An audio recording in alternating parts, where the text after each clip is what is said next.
voulez-vous que Namo Kanete Kinshasa et civique moi bola que le côté Namo et non la nuit ba côté na kin marché na batu nyonso ba yepo ba so ba biloko na bango ba séquestrer batu ni ba ken ils sont avec des armes bazana minduki na kati ya supermarché de kolanga na ba armes à côté alors qu'il y a des policiers à l'entrée. C'est ça aussi comme moi. Mais quand vous entrez là il y a des policiers après parce que ça nous préoccupe. Même surtout ça la famille dans place où il faut toyer baka. Nous désolé que na terrain. Il faut tout tous arrêter l'information à 20h, et c'est non, c'est pas normal, c'est pas professionnel. En tout cas, nous sommes nets. Toute la société civile, nous sommes en train il fallait qu'il active Balamoko. Parce que à tout moment, ça pouvait toujours arriver. Il fallait qu'il actualiser des choses, questions orales avec débat. Donc, notre besoin de maison pour fabriquer. Quand il y a victime, il y a catastrophe, il y a éruption volcanique. On peut vendre la condition à malam. Et ça fait préoccupation. Parce que les autres, la société civile, il faut ne combattre accélérer. Exclusivité. Nous n'avions pas créé l'affaire Boukangalonzo. Nous l'avions trouvé. Notre tort, peut-être, c'est d'avoir donné plus de détails. Donc il n'y a pas un problème personnel et il n'y en aura pas. Il n'y en aura jamais. Nous avions dit qu'il faut changer de stratégie.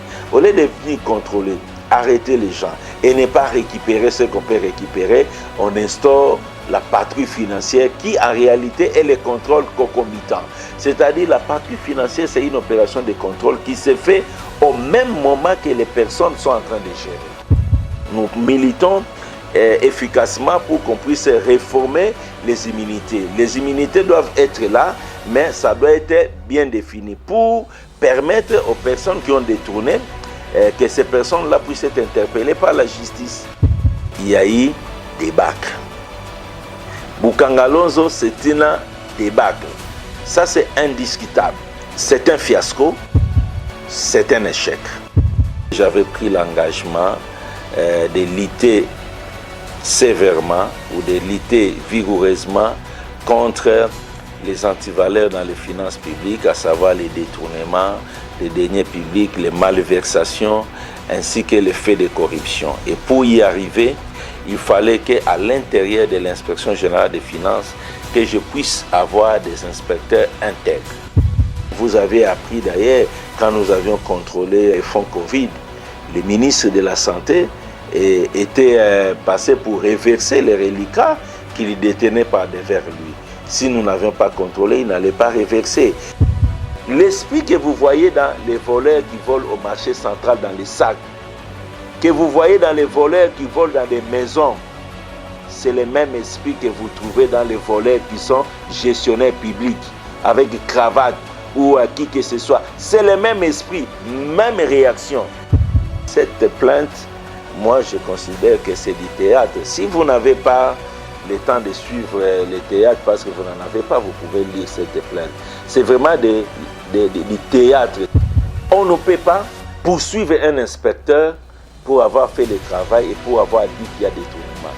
Les inspecteurs des finances ne peuvent pas être poursuivis pour des faits commis dans l'exercice de leurs fonctions que après autorisation préalable, express, écrite de son Excellence, Monsieur le Président de la République, chef de l'État. Donc nous allons encore travailler davantage pour faire reculer les lignes des antivaleurs.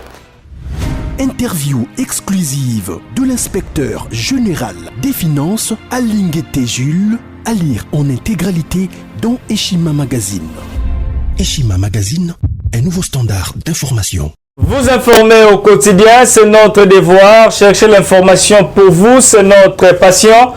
Madame, Messieurs, bonjour, bonsoir. Ça dépend de l'heure à laquelle vous nous suivez, de partout dans le monde entier, devant vos postes téléviseurs, devant votre téléphone, votre ordinateur. Je vous salue, je vous dis bonsoir, je vous dis bonjour. Aujourd'hui, on a vu bonne nuit. Après l'émission, bonne nuit, Nayo. Merci beaucoup Nabino pour la continuité Nabino sans audience, sans rendez-vous, sans moi appelle moi nini que talanga ils ont ça beauté mais avec fidélité merci na confiance bande obala numéro moi les lona linga numéro T avec notre invité maison il s'appelle maître Franck Kalolo avec coordonnateur il y a Serge Gili oyo et ça la musala qui toko pas lutter contre impunité contre makamolabe contre ba mafia contre ozeli injustice ya moka oyo ko prôner et ko faire avancer ko mettre les tono na état de droit oyo mokonza mboka utikoloba oyo la zo sala wa cheval de bataille na ye état de droit donc Serge Gillet accompagné kango pour la lutter contre l'impunité contre les mabe. Il s'appelle maître Franck Kalolo. Je dis bonjour et bienvenue à Basango Congo maître. Merci beaucoup Ndeko na présentation na yo. Bonjour, bonsoir, bonne journée, bon appétit, bon déjeuner. Na ba nous so selon ndenge nzamba sala mokili. Boyamba yango. Merci parce que a autobelaka Congo sans Congo tozana loko musoko lo belango te. Bon moi la biso le mois moké Malili parce que tozana sangwa mawa. Sangwa mawa mais boyeba mawango otu wapi. Voilà maître moni lelo to mingi tongo to moni directement ba civique to ba kuluna to ba assassin ba criminel ba côté na supermarché mo ba séquestré ba gens congolais na ba congolais so ba investisseur ou ba ida congolais ba pesa mo le meilleur ba vivre ka le ba côté bona tongo ko ba na tongo lelo surtout émission le to sala ngo depuis 10h tisiko na 10h de ba côté depuis 6h pas moyen babima ba séquestré bon na kati ko na maître le juriste mais le bombo ko pas réaction bon déjà na mbo na en pleine capitale en pleine ville bien de ko ngai aussi longtemps que équipe ya ndeko Kasongo na bato mosusu ba permutation ba mise en place et semaine dans la police était to ba microunion surtout nous allons vivre ces phénomènes Kinshasa et comment na ngondre jobu auto comment na biso ndre bazulu insécurité na maya komela insécurité et na kati électricité insécurité sur la bakuluna na bato nyonso zomona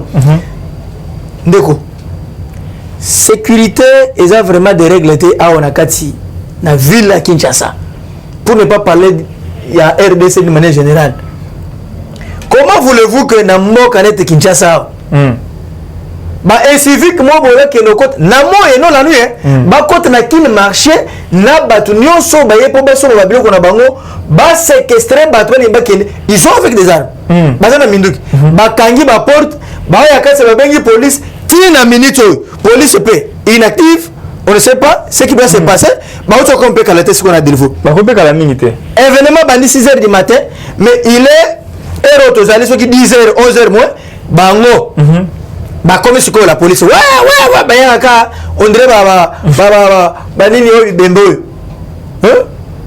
ba ambulance ba comme place wana mais difficile maintenant ya au compte pour que va pénétrer nous prions ce que ma c'est bête ma casse parce qu'il faut négocier moi ndre ba ko bon ba innocent bon ba na kati wana et ba ngomba bandiri ko kufa alors c'est que nous craignons alors il faut stratégie ma casse ya police tout le monde est démonstration moko a fait que ba négocier na ba criminel ba côté na kati wana ba neni ko alléger situation pour que batu ba bima parce que naba oyo ba client ba ko subiloko naba travailler naba assaillant oyo zulu ba cheli biso akasongo na bato na bango ba komisa biso awo ekomi Afrique du Sud kasonga ba kuluna mais non on prend des petits kuluna mais bango ba mbangone ba vrai kuluna ne bangone quand quelqu'un arrive te visiter le matin na kati ya supermarché de kolanga ba arme à côté alors qu'il y a des policiers à l'entrée c'est ça aussi au moi mais quand vous entrez là il y a des policiers ba tela ba policiers ba tela ba sécurité et belle place wana quel est le rôle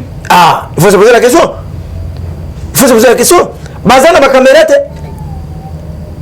mais batu wana soki moindre ne sala masasa obeta bato kufa na kati c'est que nous craignons le pays et donc il faut une bonne stratégie négociation madame pour que eleka insécurité eleki ça ne surprend pas mais était sikoyo même l'actuel ministre de l'intérieur a comme sikoyo maître Daniel Assé le confrère je sais que toyebani na musala na biso je suis sûr que vous allez être compétent mais que côté la secteur la police t'as la sécurité na ibani sinon au bando so ba motion ni toujours ça a quelque chose ça ne va pas insécurité comme battre record et nous craignons que le pire est comment na kata supermarché 6h du matin ba to côté na ba arme ba kangi ba to tout na kati police est en retard tisikoyo nanu toyebi te soro eza ndenge nini c'est dangereux. La capitale. Non, je vous dis. Même les écoliers, classe, parce que cours de bandakana 7 heures. Il y a des parents qui assommés, soit payé un supermarché, et ils préfèrent la caprice à Banabiso à côté de la carte pour azoler le coin. Mais là, tout le monde est séquestré. Pas d'entrée, pas de sortie. Pas des assaillants. Bien armés. Baouti Wap. Ça doit interpeller dans mon Konzamboka, pendant ma dirigeant Mbok. Nekosama le Konde, insécurité en Ouéban. À 3 mois, nous allons vous évaluer. Bisous, c'est rigide, tu évalues dans 3 mois. Voilà, maître, tout est directement là, tu as un biso, juste introduction aux avis par rapport, il y a mon comment les lots, actualité à Tongo, les lots, tout sont actualité politique, la biso, avant de les Kamakamusu, maître qui a une éruption volcanique, oh, les lots, actualité à Yango, Tishiko, actualité de battre Récon en minute, oh, ils allaient juste éruption, oh, ils allaient déjà 14 morts, oh, bah, Koufi, Kuna, ils allaient phénomène naturel provoqué par lui-même le Seigneur. Il a dit volonté à mon côté, mais il a dit volonté à Nzambe à Sala Yango Bongo. Il a dit éruption de l'eau naturel. Ils ont un botomi boué, mais le barabon Mambang Mbang. Il a dit Nzamba Salanga, il a dit Moussa Ali Kokuma, il a dit Nzambe à Salelai. Donc il a dit l'eau créé par Moutoté, mais elle a servi par Moutou. Maintenant, il faut que l'eau soit la éruption, 14 morts. D'abord, le samedi, on a Boutou et les bureaux de les réseaux sociaux, RTNC est incapable de diffuser les images. Au moment où on a des photos de découpage dans la gomme. Ndekorangai, tous les qui se solidarisent dans les surtout il y a Nord Kivu en général et en particulier dans les surtout il y a Goma.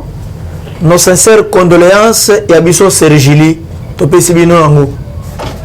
Et là, comme il n'y a pas si.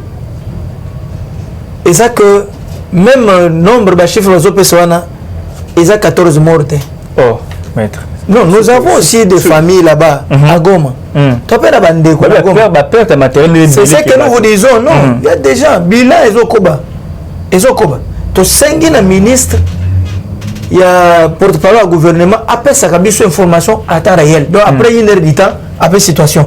Après une heure du temps, après sa situation, évolution, il y a une situation où ils allaient comme ça les managoma. Parce que le mouvement, tremblement de terre, éruption, et salamaki, ou te bandaki tisiko. Il faut tous la rater que l'information y a pourquoi. Après une heure, on peut une situation. Après, parce que ça nous préoccupe. Même si tu as la famille, dans une place où il faut tout y baka. Nous maison les terrain. Il faut tout y baka. Tous rater l'information à 20 heures, et c'est le maki bon. Non, c'est pas normal, c'est pas professionnel. En tout cas, bisous Sergili, nous sommes net. Tous la société civile, nous sommes à Mozambique, Mabé, Torolo Lango. Tous l'obédience à Moutouté pour nous appeler ça bisous du frère et Azati. Oh, tu finances à Sergili Azati. Et nous sommes liés au roi de la République. Ce qui est Mabé, Torobi Mabé, pour Bongissa. Ministre de l'information, porte-parole, il y a le gouvernement. Donc, Patrick Mouya, paie sa information après une heure de temps. Parce que tu as une période où c'est exceptionnel. Et comme exceptionnel, c'est urgent. État d'urgence, c'est continu, non seulement dans le secteur sécuritaire, mais aussi dans l'éruption volcanique. Et c'est une ça va après une heure de temps, tu as une révolution. Et c'est rassurant. Et puis, c'est perdre les lots. Tout à fait. Tu dis que bien matériel, parlons même pas. C'est endommagé, on ne sait pas. Mais, et le Kobiso, tout le monde est pas si mouqué. Ni Premier ministre, après si mes condoléances étaient. Mais le Premier ministre, après si mes condoléances, pour la bande de corps, on a fait une éruption volcanique. Le bien est le silence radio. Moi encore chef de l'État, président de la République. Monsieur Fekaka journalier. Non, j'en arrive. Je vais. Papa. Awa, Aza chef de l'État va congolais nous surtout. Bisoko tu sais tu accompagnes na mambele. Mais soit on est au télé to sur belango parce que les gens en parlent parce que ça nous préoccupe papa. Obi chef de l'État Aza papa et biso nous tout. Parole naie et fortifier la makassia. Au moment où le chef de l'État parle ce matin, tout le monde est préoccupé. Préoccupé parce que. Voilà. Mais ça, les ministres parlent le matin. Alors, il alors, le chef de l'État, Tosengi Nayo, Mongezanan, parce que Bandekwa Goma, Bazali préoccupé, Bichos va Congolais préoccupé. Moi, mes condoléances, côté pas Nayo, pour la Bandekwa Nyonso, va Koufina Goma. Moi, même à ta Moutoumoko na poto, Badolo la Rango, va venir, nous sommes décrétés, va journée, Mogoboé, va ville morte. Nous attendons également aussi que la ville morte. Badé national. Badé national. Voilà. Des national et vous aussi les mapper pour avoir des déco ba kufina éruption volcanique. Vous avez chef de l'État à 4 jours na poto ba jour en France à 4 ans pour na zonga lo mong alandela yango alandela nini makambo ko lia ko na ko sukute. Yo be ko bossa na te ke nano lobeli yango te. À 4 ba jour aye mais tous on a besoin mes condoléances na ye et fortifier ça bien. Moi accompagnement. Mais le chef de l'État papa. C'est le message. Non, fallait la chef ou parti politique.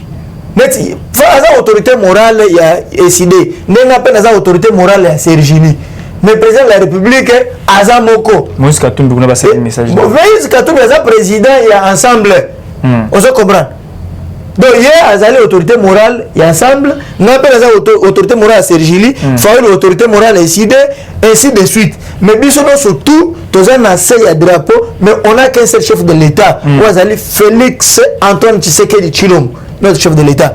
Awa, na lobby na chef de l'État. Donc en tant que Congolais, en tant que Sergili, ce qui est à terme à lobby et ça le peut bien. Et l'humanitaire, nous lui disons merci parce que tout le monde qui est équipe, moi, il y a 7 ministres. En urgence, oui, mais le lobby ça le bien. Le chef de l'État rassure papa. Pas qu'on saute. Quand le chef de l'État parle, tout le monde s'était. Et tout le monde écoute. Parce que la parole du chef de l'État, c'est une décision. Ouais, je vous dis vrai. La parole d'un chef de l'État, c'est une décision. Ce qui chef de l'État a lobby, et on sait le peu bien, tu sais que c'est Sergili, tu as décrété journée Moko Boye, des nationales. Pour éruption volcanique Nagoma, et on sait le bien. Premier ministre pèse au courage, le bien, ça le bien. Merci beaucoup. Pour le chef de l'État, il y a un message moi. Totalaka. Tu as le message na Katanga lobby. Congolais nous sont à surveiller. Bah on va dans le gouvernement. Donc là il peut être surveiller. Avec l'issue quoi. On appelle l'issue la Sergili et ça il chef de l'État pour te dire que tu rappeler que na prérogative en tant que garant il y a un bon fonctionnement bien sûr en boka peut père ou la nation avec kolobelo moko pour fortifier bandeko oyo ya Goma et ça la bien asumo na mboka 200% congolais donc c'est avec koloba aloba yango ça la bien hein moto soit ko koloba mais talaka ce chef de l'État lobby ça la bien voilà mais fortifier bandeko na Goma to sengaki o chekuna état d'urgence bien Sergili au salaire bandeko Goma c'est peli ah oui bah c'est peli makasi insécurité Nord Kivu na Ituri ou implanter ba militaires opérationnels projet na biso Sergili to sepeli makasi peuple sepeli mais ceux qui parlent le biso pour na ba éruption ils ont malamu makasi parce que ça a ba conséquences mususu gouvernement paie oui que bazana satellite pour pour surveiller bien là non bazana satellite était sérieux ah bazana pour DG ya nini ya OVG alors bien que alors bien ngo ba ngope lisusu baloba yango te pour nini colonios bazalaki ka oyo esale balongwa maître Franck ba remplacer OK na votre côté en sujet na OVG na le 2 octobre 2020 honorable Jean-Baptiste Moindo asalaki motion ou bien question orale avec débat na ministre des recherches scientifiques Aya pour répondre parce que déjà passé la programmation il y a déjà 3 mois ou 4 mois yango to landelaka volcan au Niragomote ministre des recherches scientifiques a aussi la nini na ministère budget misambongo pour que to surveiller ma volcan parce que les année automa surtout l'année prochaine éruption au Salama à côté nini pas mabunda les ports de la présidence de l'Assemblée nationale bazwa motion wana achana si est-ce que ça la faute ya DG to la faute ya gouvernement to mabunda oyo amonaka lettre wana mais achana mpanze omoni bato akabili balali na mission moko koboma ba congolais nyonso to na banzala koboma ba congolais nyonso to ya non na mise en application ba projet oyo kosala ke développement mboka esalem wana qui mission principale ya bato Kabila s'enrichir illicitement bango ne bazala nango rendre le peuple congolais pauvre et par conséquent pour bien le distraire ko créer babar na kapela ko créer bango babar na bandal bato nyonso tout wana pour que bazala distraire soit 10 000 francs ako beta chup bato Kabila bazaki makasi madame te ngai na loba yango babandela omoni n'attendez pas des conséquences néfastes c'est le maboye pour Yerusalem bato no soit Kabila bazaki bato mo ba dirigeant fantôme ba dirigeant mo ba farceur ba danseur bato ba distraction omo kamate omo bambe ana chambula soki olobi koloba te pona kingani ngana okufa pona Kabila mais Kabila longo même so okufi te bazaka bokufa kasi boloba yike so Kabila longo bokufa naye bokende côté avant de kuna yepe aza les lois lobia bolanda bien nous faut ça la voyage t'es malhonnête tout ça liste passer 7 mois sans connexion et loko mon côté parce que ezaki mabe makasi mais aussi même équipe ande ko moso nenge bakota ki wana il fallait qu'il activer mbala moko ba comprendre parce que à tout moment ça pouvait toujours arriver. Il fallait qu'il actualiser des choses, questions orales avec débat. Non, c'est appui à député. C'est ce que j'ai dit. Ça fait que peut-être accusé de réception, moyen de Kumbos a continué dans les agiteurs à la poubelle. Voilà, la toilette. Et bah moi bah remplacer la place à papier hygiénique bah comment ça le papier wana bah yakawana bah passer à moi ça se moquer des Congolais. Qu'est-ce qu'ils ont fait pour que Bango soit bon? Ils ne méritent pas la vie ou comment? Ils ne sont pas plus congolais que Bango à l'ouest. Pourquoi les dirigeants congolais sont congolais? Nous allons commencer à vous dénoncer cette fois-ci. On vous dénonce parce que nous avons reçu mandat et chef de l'État à Katanga qu'on est à lui. Ça parle sincèrement. Allez, bon, l'andela Bango, l'andela Bino. Ce que le cas Hollande na chef de l'État Moutolobaki to l'Andelbino. On va vous suivre aussi les lois de la République. Ce n'est pas sérieux. Nous sommes préoccupés, nous, Sergilines de Konangay, na Koufa, na déplacement massif, au Salami, na Gobakuna. On dit que frontière, on a Bakanaki pour que Kagame Andime qui na Gisenyi, on a ouvert la frontière à quelle heure? À Fongoli, frontière na 1h du matin. Oh, 1h du matin. Bah, quand il a Gisenyi, direction stade. Ah, même on a le stade. Stade! Bon, qu'il y a un stade. Total la situation là, binous. Attends, on a Gisenyi. Pas question parce que le Rwanda est sécurisé. Stade. Ce n'est pas normal. Et aussi, ce que nous demandons. Le gouvernement congolais doit prendre des mesures. Des mesures moko o ezali efficaces, des mesures responsables, afin que eteni oyo ya mabele oyo ezali déjà touché na éruption wana. Papa ne comment on place wana. Acha ba limite. Alors que botambola mais awa boye botambola te. Nazo le baka hotel. Bazo zonga kuna. Qu'est-ce que vous avez fait le gouvernement? Bah, quitter sur le terrain, mais... Non, écoutez, quand vous dites non, bah, quitter sur le terrain, nous faisons des analyses, bah, sur le terrain, vous avez constaté qu'il y a une partie, il y a ma belle, il y a oh, banda, bah, tout ça, nous sommes tous les autres qui bouger, bah, tremblement de terre, bah, tout ça, mais bah, tout bazongi. Non, cette responsabilité incombe à l'État congolais. Pourquoi? Parce que Bangone et Zawana, comme ils sont sur place, le ministre de la recherche scientifique, qu'est-ce qu'il doit faire? Bacha va garder fou. De limiter. Il doit délimiter. C'est ça, c'est ce que nous attendons. Les warriors Bango. Au moins, nous sommes warriors, mais c'est ça. Mais c'est ça. C'est ça. Mais non, vous devez avoir, vous savez, diriger c'est prévoir. Gouverner c'est prévoir. Lorsque vous dirigez, catastrophe Faboy Salemi, qu'est-ce que vous allez faire? Vous allez mettre des garde-fous. Ministre de la recherche scientifique, il y a une matière yangoui. Bon, qui est une équipe à OVG. Bon, délimiter espace. Parce que maintenant vous avez des matériels. Rapidement, bon, sur l'attaque communauté internationale, sur le parce que ton message aide. aide baïdara biso les coloniaux nous connaissons aider bango ça doit cesser bon de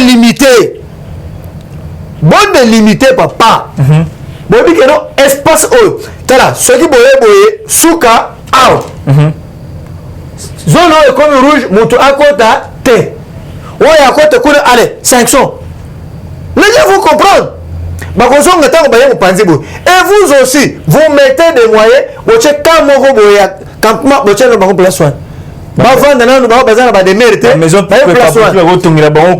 préfabriquées ne coûtent pas trop papa bon ça à Kinshasa ça ne fait rien à Kinshasa ngambo za suki na baporo wana bozo ngo bala moto Dar es Salaam de musuba le bazana pour materia bala za ngoto bozo ngo bisu service sengi boti na una gom pona Congo la Kinshasa ça le solo qui na gom que toi que tu vas ah ba to ba ne goma ba wa Pedro demande chef de l'État président de la République chef de l'État avec l'expression de nos hommages les plus différents bisu service sengi ba maison préfabriquée nyoso to bio ndambo ba ezana ni na goma donc notre bande ko ba goma za besoin de maison préfabriquée bakomi ba victime ya catastrophe ya éruption volcanique bango pe vendre na condition ya malamu et ça la bien sont des Congolais émission à l'autre dédié à bande ko Goma tout à fait nous dédions cette émission pour la bande ko Goma parce que nous compatissons avec eux sont des Congolais nous sommes pas plus Congolais que bango sont nos frères voilà Goma ezali ville d'ailleurs touristique na kati ya République démocratique du Congo tout à fait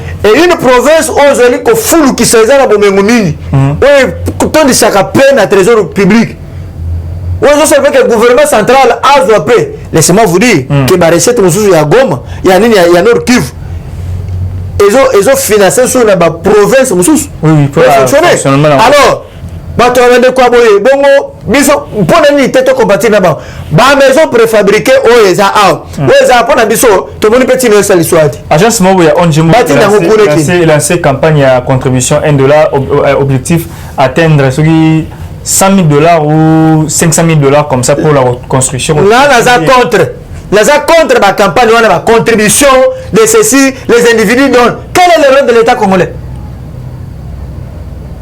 Non, l'État congolais a des moyens, a des ressources. Non, écoutez, non, des coloniaux, tous on a $1 pour la FRDC. Tous aussi $1 pour la éruption volcanique. Et combien de $2? Et les Congolais, combien? Bah, recette mieux sur un bon réseau qui non, pourquoi? Pourquoi on peut exploiter l'homme, exploitation de l'homme par l'homme? Ça n'a pas de sens. Donc la minute il faut écouter. Tous on a $1 au diminution pour financer pour le soutien aux FRDC. Éruption et ça sur la gomme pour cotiser les sous. Mais l'État congolais ça. Vous ne voyez pas que même les bandes de se sont. Ça c'est la charge de l'État congolais. La responsabilité de l'État congolais. L'État congolais nous prendre la charge. Nous cotisons, nous payons des impôts. Tout à fait, parce que impôt. Si ba magistrat ba tunyo surtout ba médecin ba zoko ba domaine so kata ba impôt ba hyper wana ba le kisene ba pourcentage zo kenwa no wana ba hyper kenwa batinda la Goma kuna ba zo mongo wana ba sala lango misala ba cho satellite ba so ki ko defa gouvernement kende ko defa gouvernement akota niongo pona population abonga. Là, nous, nous encourageons. Et nos populations, nous pensons au gouvernement pour que nous financer et les séminagom. Nous avons contre-campagne. C'est une façon aussi que le gouvernement a mais nous avons pour campagne à FRDC. Merci beaucoup. Nous avons la campagne pour contribuer à $1 pour la contribution à FRDC. Maître Franck Alolo, tout le monde vite caméra. Pour nous, c'est contribuer à $500. Ah, pour la FRDC. Félicitations. Je contribue $500. J'aime $500. Félicitations. Pour la FRDC. Aux FRDC. Yo la ndengma député. Merci beaucoup. 1 million de francs qu'on va déjà mettre francs pas PCA. Le col négocié pour le Nicolas Bisso Bernard Kayumba. Moi député Belé va contribuer déjà pour la professeur Mbata. Parce que Belé va rentrer comment déjà donc parce déjà la liste à contribuer à $500 pour nous. Nous avons $500 na biso Sergili. Voilà. Maître Fagalo le voter caméra na prison les 31 il a appel naé ça dit dernière étape pour la confirmation tout le 20 tout baba accident buto nini ils a les 31 mais asali na cadre ya éruption volcanique ou catastrophe naturelle asali message pour la na Fayulu Bemba Moïse Katumbi va s'aligner derrière le chef de l'État pour la population. Il y a Goma au subir éruption volcanique. Bien, au moins, Vital Kamer, à part quand on a eu un détournement, mais c'est quelqu'un qui réfléchit bien à Makambo Talimbo. Un message de paix, message de solidarité. N'appelle à Sengi pour que Bandeko Nyoso Bakatumbi, Bafayulu, Babemba, Bangono d'ailleurs, s'exprime qui tant éruption volcanique et salamaki, Bazala Simam Kunzamboka, pour que Totombola Moke Keneliboso, pour Makambo Ezali urgent, Toye Bako régler, Maïe, les choses va qu'on ça pour que tu trouves solution à éruption volcanique en fait que Babylone quoi boy tant aux zones comment Toye Baka déjà pour te prendre des précautions et notre à la surprise. C'est une bonne chose, c'est un bon message, un message fort, un message responsable. Et ça m'a bête, mais à ce qui concerne le procès naïe, et ça procès en appel. Au moins ce qui de décision dossier en instruction. Comme il y avait déjà une décision où on a premier degré, les condamnés à 20 ans, et bien qui ne connaissent pas revoir, soit soit réduire peine, soit confirmer. Le degré d'appel est un degré où il y a un risque. Il faut accepter des risques. Mais le col est peine à souk, il y a 20 ans. On peut confirmer, on peut réduire, tout comme on peut la quitter. Voilà. Donc au stade actuel, Bissot Sergili, surtout qu'on est aussi avocat de profession, nous devons nous réserver de tout commentaire en attendant l'issue de l'évolution, parce que jusque-là, la Cour d'appel n'a pas encore instruit, examiné les motifs d'appel. On ne fait que jour au bazo benga baki no samba boye au moni élément nouveau est tombé place one. Soit moko va prévenir à côté si requête moussous on s'attue sur la nouvelle pièce qui est au dossier, bah c'est décidé bah renvoyer. Donc attendons voir la suite pour Toyeba. On ne peut pas prendre la place des juges pour se prononcer comme les autres le font. On est la professionnalité. On est la professionnalisme. Voilà. On laisse d'abord le juge Bassel Moussala parce que c'est un dossier où il y a un enjeu belé. Et surtout qu'ils sont en appel, il y a vraiment des enjeux ou des conséquences néfastes. Attendons voir. Maître Franck Kalolo, le tour de la politique, avant de aussi citer dans ma état de siège, depuis Ndeko sur l'Assemblée nationale, il fallait qu'il va traiter normalement la réforme électorale. L'église des réveils, comme des colobes, comme la réforme, l'élection 2023 bientôt, la réforme, est-ce qu'il va dire, et vous savez en sorte que non, et même moi glissement, il y a 2 ans avant l'élection, comme moi inquiétude de comme ma casse, maître Franck Kalolo, on dit les cours réfléchir, nous avons éclaircissement par rapport à la réforme dans l'Assemblée nationale par rapport à ma élection. Le glissement pour l'élection 2023 aux Alatins. Nous les confirmons et aux Alatés. Attends une seconde et aux Alatés. Vous savez pourquoi? Parce que le chef de l'État est mon Moutarobaki. Il y a mon Moutarobaki qui a recevé qui va député, Nyon, surtout dans la cité. La cité de l'Union africaine. À Ebisi Bango, je vous confirme qu'il y aura élection en 2023. Nous devons être les respectueux des textes. Ce sont les mots. Et à mon Konjambo. Nous ne faisons que répéter. Et donc, nous demandons également aussi parce que les peu préoccupation. Parce que les autres, la société civile, tous en Akatuana, il faut ne combo souvent mais accélérer. Accélérer. Que là, les salariés, ça m'a que à la veille, qui sont pour, qui sont contre, si mon bandit, on n'a pas besoin de ça. On a besoin que tant et ça élément, comme ça, tu peux examiner, parce que ils ont fait un moka. Ils ont fait un moka. Les élections, ils allaient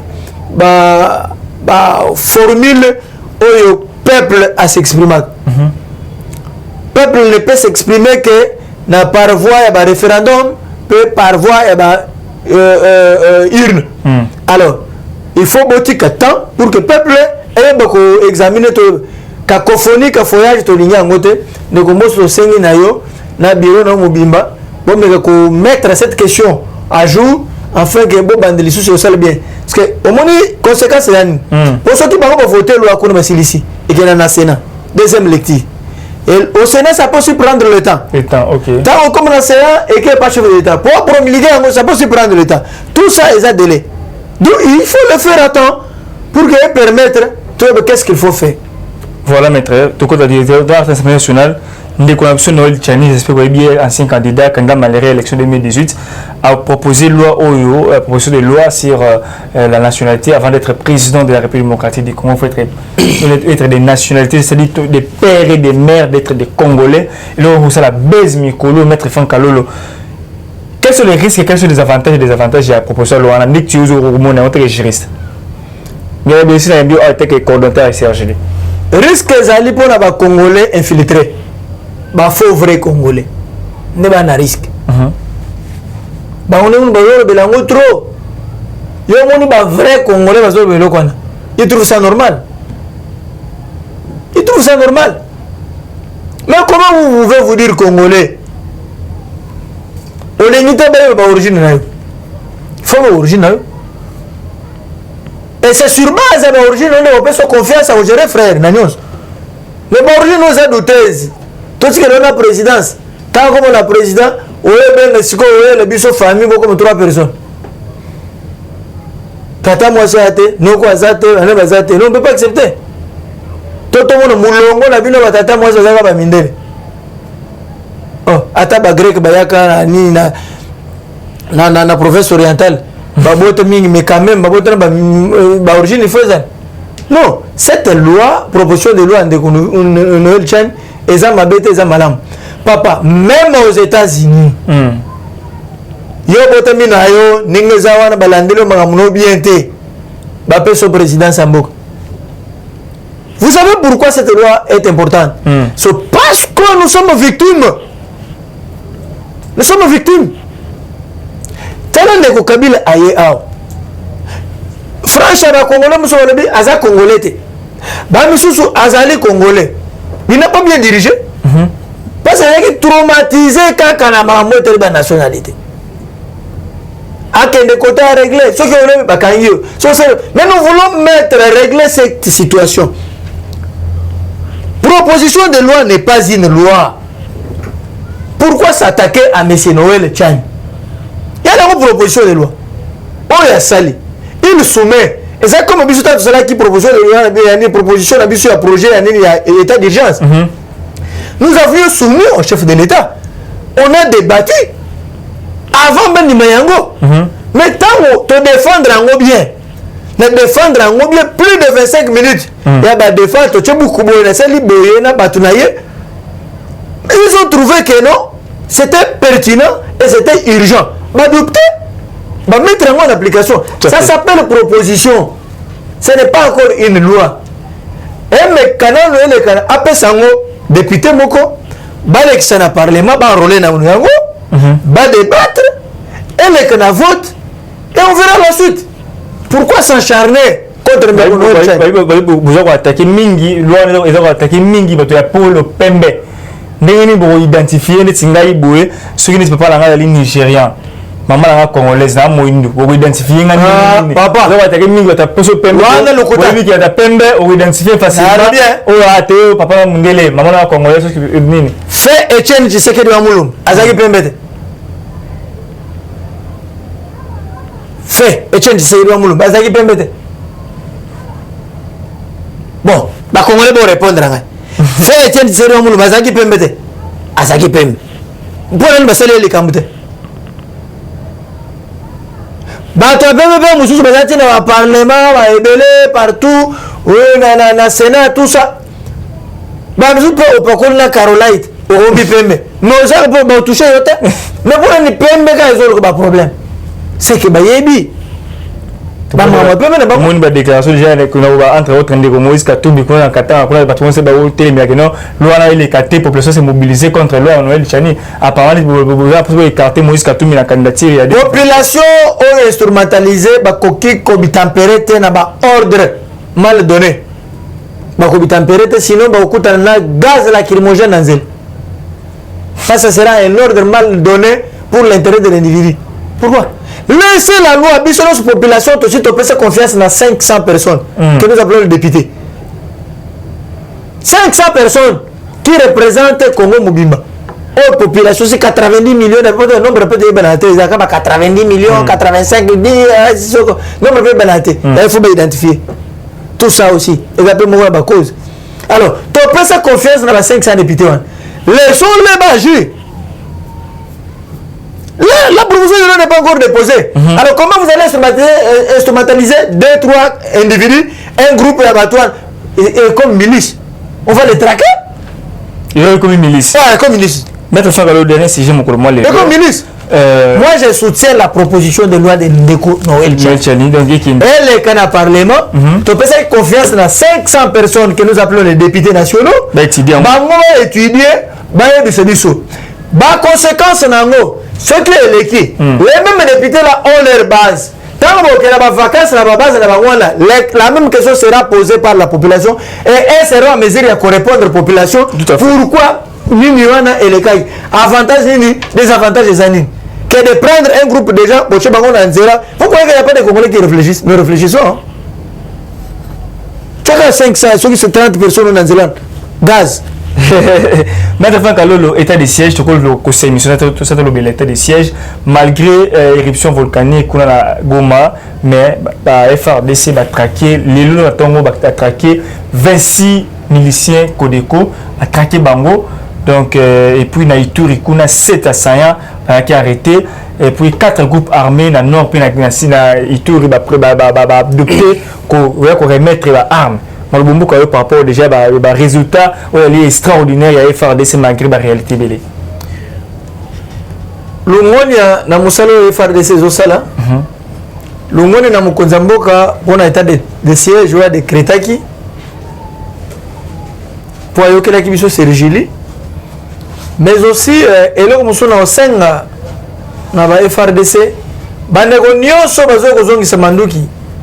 il faut botter la banque malam. Est-ce que vous avez la repentance sincère?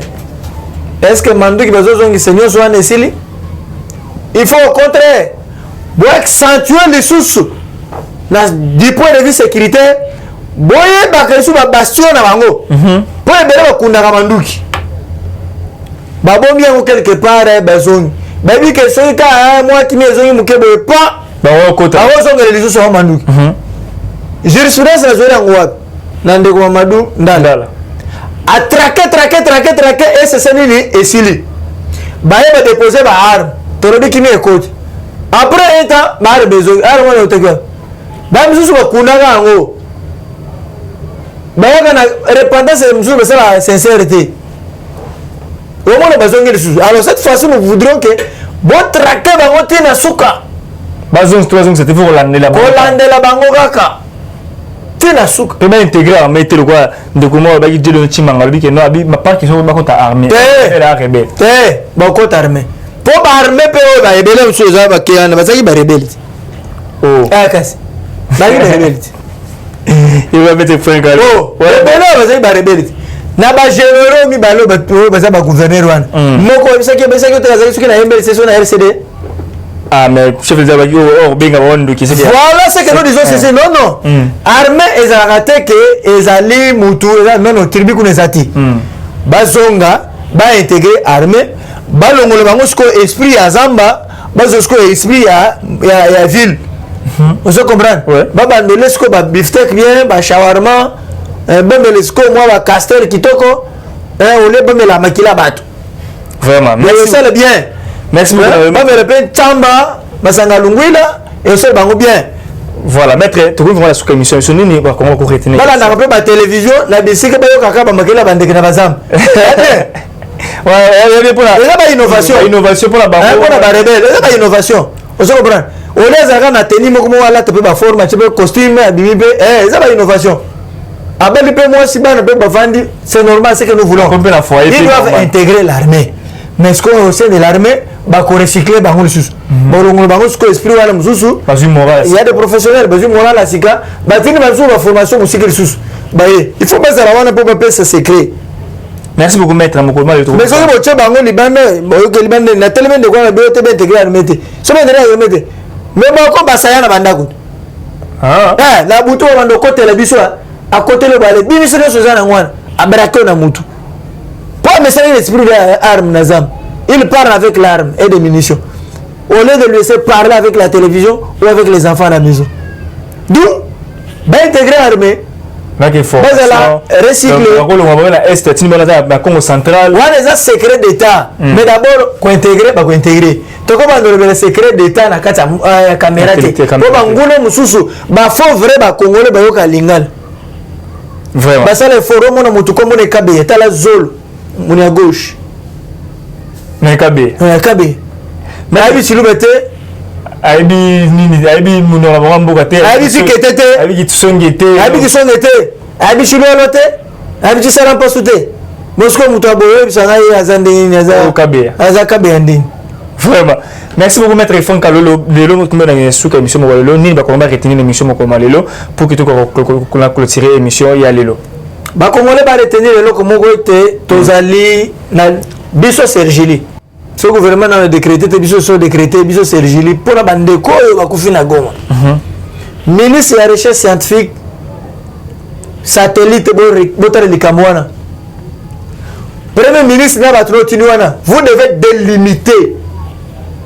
Bocha bandelu na bisika oyo mabeleza touché kuna éruption volcanique. Bisi bande ko zo kota na kati ko mozong. Bini fo bo franchir ba barrière bobi awate suka aw. C'est ça. Mais bien mozaka bazo kate ndengeni po bocha bandelo te. Bocha bandelo. Mokozambok moi le lobanayo yo sale bien pour na bande kwa est, pe pour na ba congolais nous surtout. Toi malam, to lignant. Mais Copé ça va communiquer il y a $1 pour la bande de éruption et comme mon message pour la boucle. L'État congolais a des moyens. L'État ne tombe pas en faillite. Tout à fait. L'État ne tombe pas en faillite. Vous devez mobiliser les fonds, les moyens pour répondre, faire face à la catastrophe. Équipe à OVG. Bon revoir Bangladesh esprit à toi Kabila Khan. Balongonan, où tu vas te faire sick. Bon, un expertise. Oui, un esprit à bien. La expertise à malade. Vous devez renouveler, non? Vous comment vous avez fait la poste mon beau depuis où te calatier l'importance du sexe dans les mariages. Non. Ministre y a information. Pesaka information après une heure. Tu as appelé un état d'urgence, la militaire. La Macambo est telle la ligne. Bon, on a dit que France 24. Après 30 minutes, info. Après une heure, info. Professionnalisme, tu as dit que et ça, warrior. Bah, warrior, puis bah, guerrier. Toi, ça peut bah, guerrier, na nyonso. Innovation. Il y a moins d'innovation. Toi, ça a l'information à temps réel. Après 30 minutes, après.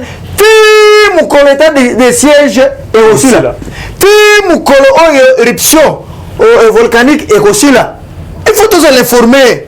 À temps réel, Neko. À part ça, tu as des choses pour le deuil national pour la bande de Merci beaucoup. Merci beaucoup Nabino Bandeko Banso Bozalaki Ebele Yakona Biso Libande ya Mboka na kati ya Mboka de partout dans le monde entier. Merci beaucoup Nabino Bana ya Goma batoto ya Goma na pesibino mote ya Bino Nzamba za Nabino. On est ensemble donc on est ensemble de cœur avec vous. Na pesimote na bato nso bana Biso Libande ya Mboka Teria Mons na pesimote na yo Josebi Pendu na pesimote na Dieudonné Chimanga na pesimote depuis Allemagne na pesimote na yo Dieudonné Chimanga na pesimote na Baïba la biso libane ya mboka na kati ya mboka. Merci beaucoup na bino équipe technique bobima bozalaki wana Josué Arnaud Chilo Moranci bozalaki wana au four au moulin pour la réaliser mission mokolo mwa lelo tika pesa. Merci beaucoup na président de l'Assemblée nationale l'honorable Mboso Nkodia Mpwanga pe na les coordonnateurs chargés de communication de l'Assemblée nationale ndeko tobelaka Blanchard Dikamba na pesio mbote merci les cordons tout le monde mi komazali ko yasoki suna na zongité. Bye.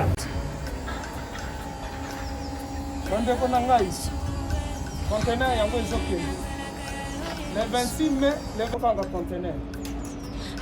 conteneur chaque mois. Donc next ekozala le 26 mai olingo tinda velo mutuka lise esi okangi biloko tu omemaka na biso benga biso comme ça toya somema biloko totinda na Congo.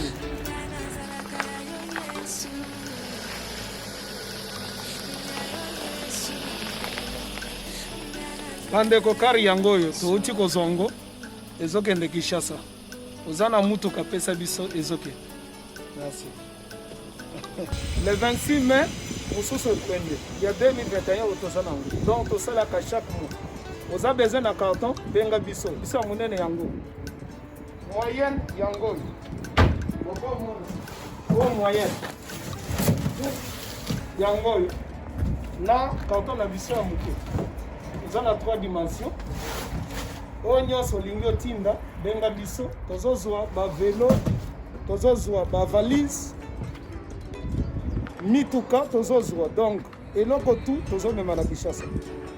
Merci beaucoup.